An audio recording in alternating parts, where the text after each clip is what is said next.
Hello everyone, welcome to जय education. इस video के अंदर आज मैं आपसे बात करूंगा बायोग्राफी ऑफ प्रणब मुखर्जी। कहने का मतलब है प्रणब मुखर्जी के जीवनियों के बारे में। इस वीडियो में जो भी मेन पॉइंट्स होगी जो एग्जाम्स की दृष्टि से काफ़ी रिलेवेंट है उन टॉपिक में मैं आपसे बात करूंगा जो एग्जाम्स में पूछे जा सकते हैं। प्रणब मुखर्जी से क्वेश्चन बन सकते हैं। 13वें राष्ट्रपति थे हमारे देश के, और देश के हित में इन्होंने क्या काम किया, ऐसे क्या योगदान निभाई इन्होंने। भारत रत्न थे ये, भारत रत्न से सम्मानित व्यक्ति थे, और इनके बारे में क्या क्या मेन पॉइंट हो सकता है, टोटल चीज़ इस वीडियो के अंदर मैं आपसे डिस्कस करूंगा। मैं आप तक वीडियो लेकर आ रहा हूं। मेरा नाम Vivek Kumar, I am faculty for mathematics and English. यदि आप कंपीटेटिव एग्जाम्स की तैयारी करते हैं तो हमारे चैनल को सब्सक्राइब करें, लाइक करें, शेयर करें और हमारे चैनल से जुड़े, ताकि आप जो भी कंपीटेटिव एग्जाम की तैयारी करते हैं उसमें आप काफ़ी अच्छे से कंफर्ट फील करें और अपने तैयारी को मजबूत बनाएं। सो ज़्यादा न विलम्ब करते हुए इस वीडियो का स्टार्ट करता हूँ। यहाँ पे आप देख सकते हैं मेरा चैनल का नाम है जय झारखंड एजुकेशन।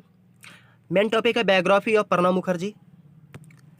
प्रणब मुखर्जी का जन्म हुआ 11 दिसंबर 1935 के अंदर। पूर्व राष्ट्रपति रह चुके हैं ये।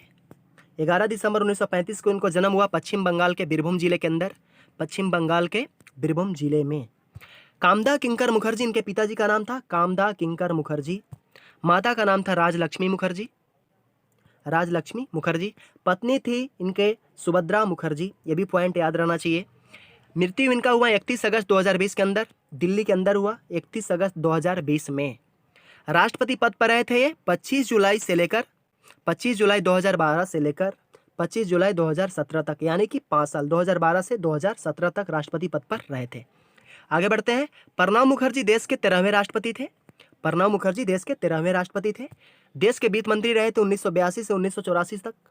एक पॉइंट और, देश के वित्त मंत्री जिस समय थे ये, उस समय डॉक्टर मनमोहन सिंह जो आरबीआई के गवर्नर थे। ये भी पॉइंट आपको याद रखना चाहिए। सन 1991 से 1996 तक योजना आयोग के उपाध्यक्ष पद पर आसीन रहे थे ये, 1991 से 1996 तक।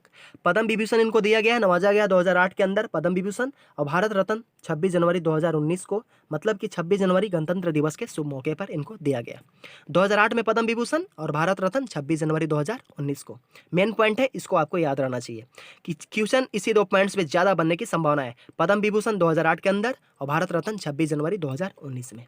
आगे बढ़ते हैं इनके बारे में। इनकी किताबें हैं, निम्नलिखित पुस्तकें हैं जो हमारे राह की, जो हमें अपनी राह की तरफ बढ़ने में सहायता करती है, हमें एक लक्ष्य दिखाती है। प्रणब मुखर्जी द्वारा निम्नलिखित लिखी गई पुस्तकें हैं। पहला है द टर्बुलेंट ईयर्स, जो 1980 से 1996 तक इन्होंने इस किताब के ऊपर काम किया था। The turbulent years. Mid term poll है 1969 में इन्होंने लाया इस किताब को। Emerging dimensions of Indian economy, ये 1951 के अंदर आया। ऑफ द ट्रैक 1987 में, ये किताबें इनकी मेन पॉइंट है 1987 में ऑफ द ट्रैक।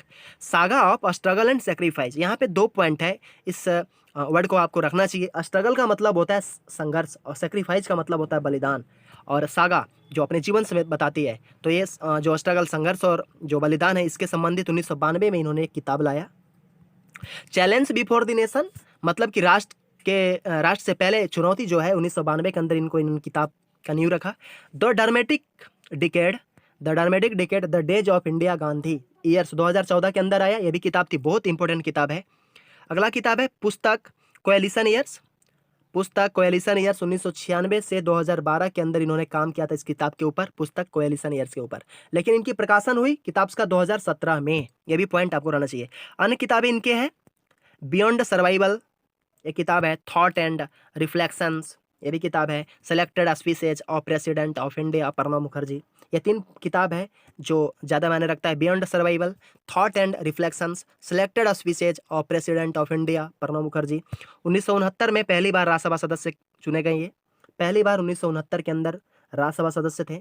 अगेन इनको राज्यसभा सदस्य चुना गया 1975 के अंदर, 1981 के अंदर, 1993 और 1999 के अंदर। आगे बढ़ते हैं। इनकी जो उत्कृष्ट सांसद चुने गए, उत्कृष्ट सांसद का मतलब होता है सबसे ऊपर पायदाने के ऊपर, मतलब जैनित पार्लियामेंट। ये ऐसे सांसद थे जिनको सबसे बड़ा महत्व था, ऊपरी पायदान के ऊपर थे। 1997 में सबसे ऊपरी कैटेगरी के अंदर सांसद चुने गए हैं। अंतर्राष्ट्रीय भूमिका के अंदर इनकी योगदान था। इन्होंने किया कि अंतर्राष्ट्रीय भूमिका में इंटरनेशनल रोल इन्होंने निभाया। 10 अक्टूबर 2008 को मुखर्जी और अमेरिकी विदेश सचिव कोंडोलीजा राइस ने धारा 123 के समझौते पर हस्ताक्षर किए थे। अंतर्राष्ट्रीय मुद्रा कोष, कहने का मतलब IMF और विश्व बैंक और एशियाई विकास बैंक और अफ्रीकी विकास बैंक के प्रशासक बोर्ड के सदस्य भी थे। प्रणब मुखर्जी अंतर्राष्ट्रीय मुद्रा कोष हो गया, विश्व बैंक हो गया, एशियाई विकास बैंक हो गई, अफ्रीकी विकास बैंक हो गया, ये सब प्रशासक बोर्ड भी थे, सदस्य भी थे इनका। सन 1984 में इन्होंने IMF, 1984 के अंदर IMF, विश्व बैंक जुड़े, ग्रुप 24, IMF का मतलब मैंने आपको बताया इंटरनेशनल मॉनेटरी फंड, और विश्व बैंक से जुड़े ग्रुप 24 की बैठक की अध्यक्षता की थी इन्होंने। मई और नवंबर 1995 के अंदर, जो दोनों माह एक ही ईयर में हुआ, 1995 के अंदर मई और 1995 में इन्होंने सार्क मंत्री परिषद, जो सार्क होता है इम्पोर्टेंट होता है, जिसका मुख्यालय नेपाल काठमांडू के अंदर है, जिसमें बहुत सारे सार्क के अंदर देश हैं, तो मंत्री परिषद सम्मेलन की अध्यक्षता की थी 1995 के अंदर ये किए थे। क्लियर है? जो मेन पॉइंट था प्रणब मुखर्जी के बारे में इस वीडियो के अंदर आपको बताने का प्रयास किया।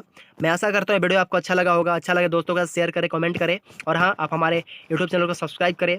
हमारे यूट्यूब चैनल है www.jharkhand.education। आप जुड़ सकते हैं। हमारे टेलीग्राम चैनल पर आप जुड़ सकते हैं, जय झारखंड एजुकेशन, जहाँ से आप जो भी वीडियो बनते हैं उसका PDF प्राप्त कर सकते हैं। ज्वाइन इंस्टाग्राम कर सकते हैं, इंस्टाग्राम ID है www.instagram.com या जय झारखंड एजुकेशन। ज्वाइन फेसबुक कर सकते हैं, हमारे साथ जुड़ सकते हैं जय झारखंड एजुकेशन से। और इस प्लीज़ करें, इस वीडियो को लाइक करें, शेयर करें, सब्सक्राइब करें। चैनल का नाम है जय झारखंड एजुकेशन। यहाँ बेस्ट डिटेल में पढ़ाया जाता है, और डिटेल टेलीग्राम चैनल से जुड़ने के लिए आप जय झारखंड एजुकेशन टाइप कर सकते हैं और PDF प्राप्त कर सकते हैं। बस इस वीडियो के अंदर इतना ही। Thank you very much. मिलते हैं अगले क्लास में।